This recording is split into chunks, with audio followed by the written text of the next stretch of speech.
This is April Schulthies, using the computer to generate this message. If you are trying to improve things in your life, positive thinking may not be enough. You may also need exorcism. Here's why. Unscrupulous predators know how to use hypnosis and science of the mind against you, and exorcism can kick them out. You may have to keep kicking them out, but at least they don't get to dictate to you demonically without any opposition. I have used scripture for exorcism and psychic self-defense. Using scripture, I disrupted the hold demonic people had on me, but these people knew more than I did, and they had power, and they all came forward in real life to utterly destroy me. Don't be like me. Be smarter. Start psychic self-defense now. Be prepared to drive these demons off earlier rather than later. It could save your life. But back to positive thinking. Certain people are literally reading your mind as to what you think, which is why positive thinking can help you get along better with some of them. Have you ever had a supervisor?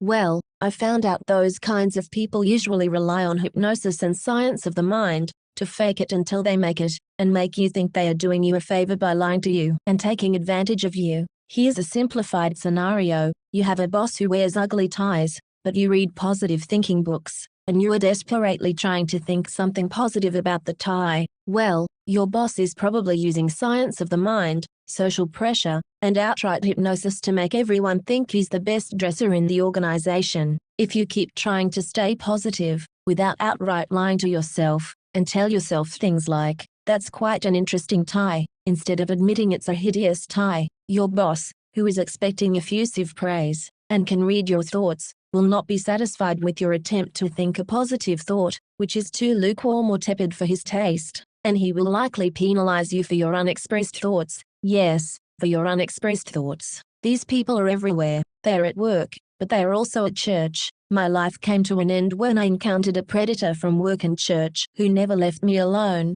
but used psychic attack against me for years, pretending to be the Lord on the astral plane. Churches are full of people out to get you, and anyone else they think they can get. Here's a church scenario, generalized, and partially disguised, but not really overstated. You could be at church, and a woman could say that it's very important to be on time to church, when she never is, but she's using lies, deceit, and science of the mind to position herself as being always on time, when she's always late. She could even brag that 20-some years ago, by being early to church, she saved someone from having a miscarriage, and look, now that woman's son is grown, and has 2 beautiful children. Thus she takes not only credit for always being on time to church, but for saving the other woman's child. Meanwhile, nothing of the kind took place. I am not exaggerating. These types of brags were common fare at church, so you can tell the woman is not at all what she purports to be, since even if she were early to church one time 20 years ago, she's always late now. But what you may never find out is the true story is that the pregnant woman was poisoned by someone at church. No one would help her. Her husband was absent or busy, and she had to drive herself home because she was vomiting, while everyone at church stood by, hostile and disapproving. Worse, it may be too late when you finally find out. What's really going on is that everybody knew the woman was being poisoned, and still blamed her, and refused to help. So in fact, the entire group was in on it, and it was attempted murder. That was a scenario blending some real-life kinds of things I've encountered at church and from church. Here's a specific one, not merely representative, but factual. There was a couple at church with 2 girls who played the violin. The woman dressed very meticulously. It was a mixed marriage, which people at church often frowned on. Suddenly the story was she was dying of cancer. No one seemed to care, but they took salacious joy in describing her horrible suffering. Then she was dead. Next thing I knew,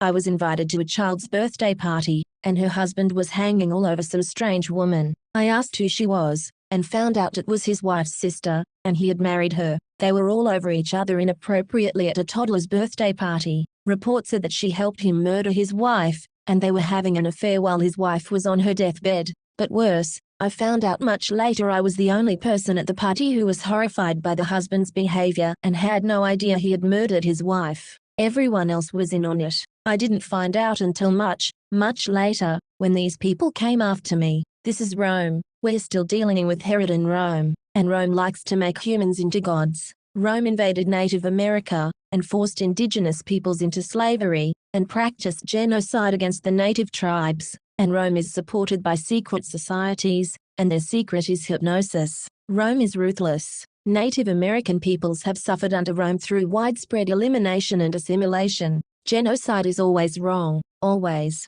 I grew up in the Graeagle, California area. I was told the indigenous peoples simply moved on when the railroad came to Portola. Now I'm sure the truth is something awful. Be warned, the realm of thought is real. Fight back. Practice psychic self-defense. Do not have sex. Do not eat meat. Read the Bible. Respect all life. The scriptures say, "Oh, let the wickedness of the wicked come to an end, but establish the just, for the righteous God treateth the hearts and reins. My defense is of God, which saveth the upright in heart.